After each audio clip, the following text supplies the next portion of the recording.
Eu prego para que as pessoas tomem a decisão dessa maneira. Para que ninguém precise sofrer. Você não precisa dar com os burros na água para você mudar a sua forma de ver o mundo. Para você, sabe? Essa é a melhor maneira possível. Por isso a pregação do evangelho. Mas essa também não Mas- é a mais difícil e mais improvável?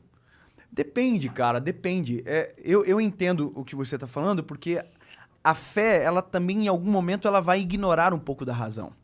Né? Porque para você ter fé, você vai ter que crer naquilo que você não vê, naquilo que não é tangível, você não toca. Então, chega uma hora que você não vai conseguir ser totalmente racional no sentido de que a fé é o sobrenatural.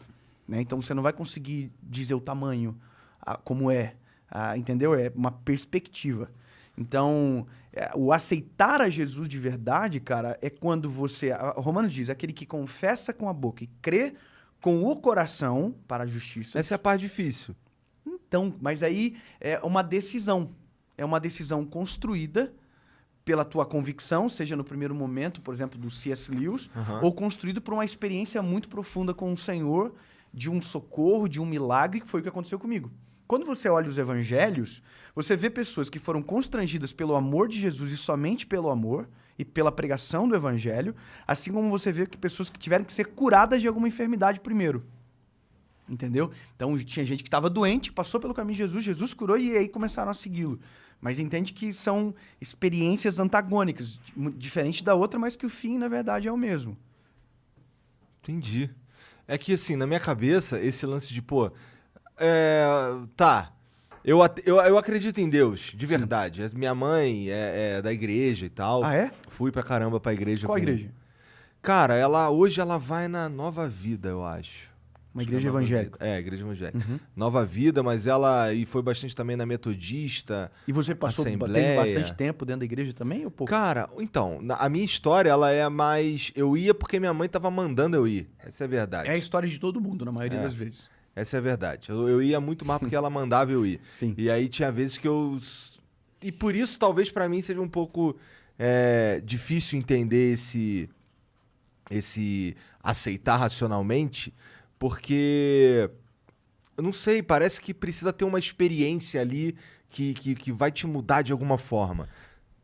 Eu vejo esse negócio de aceitar racionalmente de duas formas. Uma que eu realmente acredito, eu concordo comigo nesse sentido que eu acho que é impossível de racionalmente uma pessoa desenvolver uma fé muito forte, só pela razão dela. Eu acho muito difícil. Não, Concordo. eu concordo. Porque, assim, talvez isso seja o princípio, seja o início, o start. Só que a caminhada com Jesus, ela é muito profunda. Então, aí que E eu... na caminhada, a sua fé se desenvolve. Entendeu? Porque daí porque você tem fé, você começa a provocar as experiências. Então, eu tenho histórias, por exemplo, de coisas muito simples, mas que me deixaram com ainda mais fé. Um exemplo bem, bem simples. Eu tava com meu filho agora, eu tenho o João. O João, um cara passou a noite toda mal. Você é pai, você sabe que mexeu com o nosso filho, cara. É o nosso ponto fraco. É. Cara, meu filho passou a noite toda mal, cara. Vomitou, passou muito mal. Quando nós acordamos de manhã, e ele tava naquele estado ainda, eu falei pra ele, filho, a gente tem um acordo na nossa casa que a gente fala a verdade sempre. Então, vai tomar vacina. Filho, vai tomar vacina. A gente não fala que vai dar uma volta e tem um golpe. A gente fala a verdade. Daí eu falei, filho, ó, pai vai te falar uma coisa. A gente vai no médico se você continuar mal. Papai vai no médico, talvez você vai ter que tomar soro e tal. Eu expliquei pra ele. Cara, eu comecei a falar isso pro meu filho encheu o olho de lágrima na hora. Ele não quer ir no médico. Ninguém quer. E ele falou, papai, mas eu não quero ir no médico.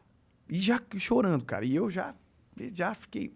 Cara, qual é a pregação? O que eu prego? Eu prego que existe um Deus que se importa com a minha casa. Que se importa com o todo, mas que olha pra mim, que olha pro Dave, pro João, pra Paula, lá na minha casa de Joinville. Aí eu falei pro meu filho assim, cara, eu fui ousado. Eu falei, filho, tem uma outra oportunidade. Se nós orarmos, meu filho tem 3 anos, cara. Eu falei, se a gente orar e o papai do céu curar você, a gente não vai pro hospital. Só que a gente tem que perguntar se o papai do céu pode fazer. Cara, na hora meu filho fechou o olhinho, porque ele já sabe do que se trata, já tá familiarizado, fechou o olhinho, e ele falou isso aqui, papai do céu, cura eu. E aí eu, no meu coração, cara, eu comecei a falar, Jesus, se tem uma forma e uma oportunidade extraordinária de te apresentar pro meu filho, é agora. cura o meu filho, Senhor, pelo teu amor, pela tua misericórdia.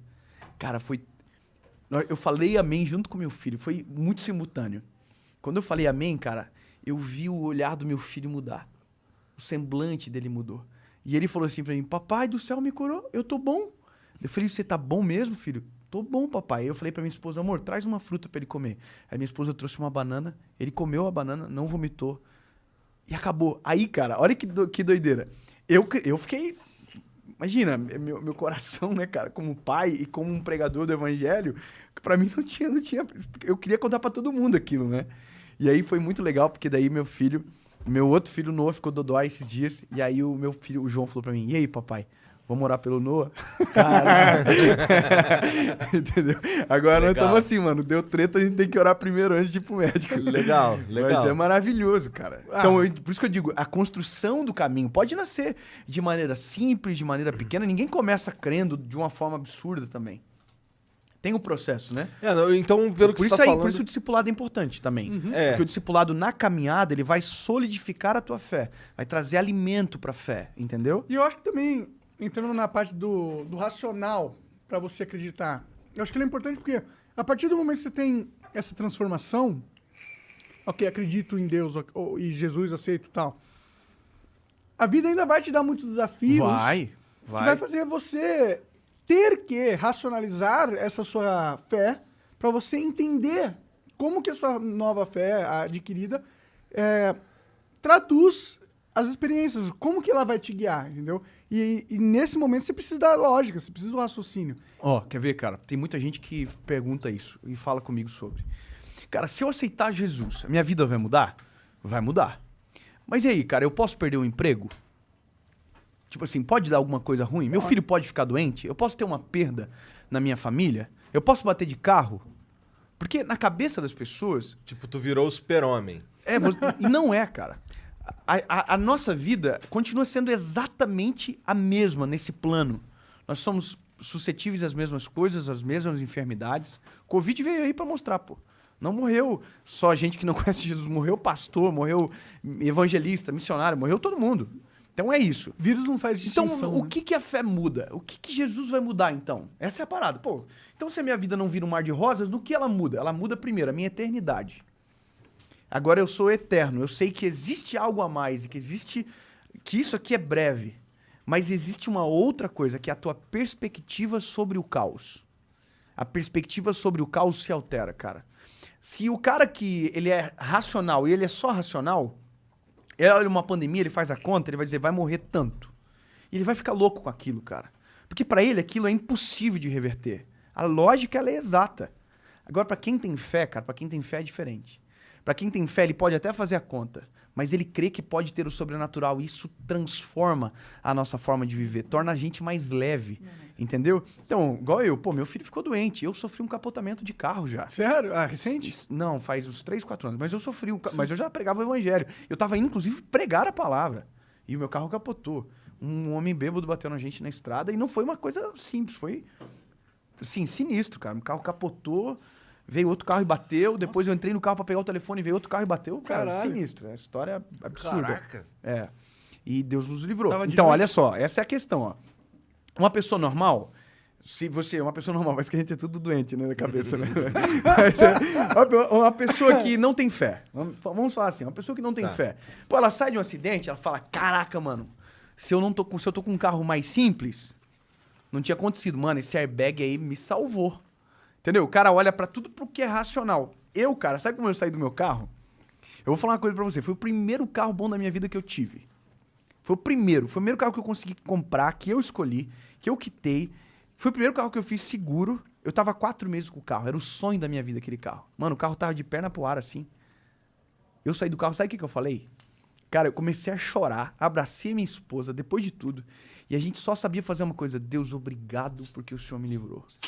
Obrigado, Senhor, porque o Senhor é bom. A gente tá vivo. Obrigado pela chance. Cara, entende? A perspectiva é diferente. E dentro desse acidente, eu tive uma experiência com Deus muito profunda também, porque a última vez que eu entrei no carro, fiquei de joelhos, assim, dentro do carro, buscando meu telefone, porque o carro tava de cabeça para baixo, né? E enquanto eu buscava meu telefone, eu ouvia minha esposa gritando: meu marido tá lá dentro, gritou. E veio um carro e, pum, bateu. Quando o carro bateu, cara, eu não vi o carro batendo. Eu não ouvi barulho do carro batendo. Eu tenho a impressão que eu fiquei como se fosse numa bolha, cara. Sem explicar. Eu saí do carro sem nada, nem um arranhão, Você nem... tava dentro do carro quando Eu bateu? tava dentro do carro de joelho, cara. Foi tão louco que o cara do outro carro arregaçou com a boca, bateu no volante. E eu que tava de joelho solto dentro do carro, não aconteceu nada.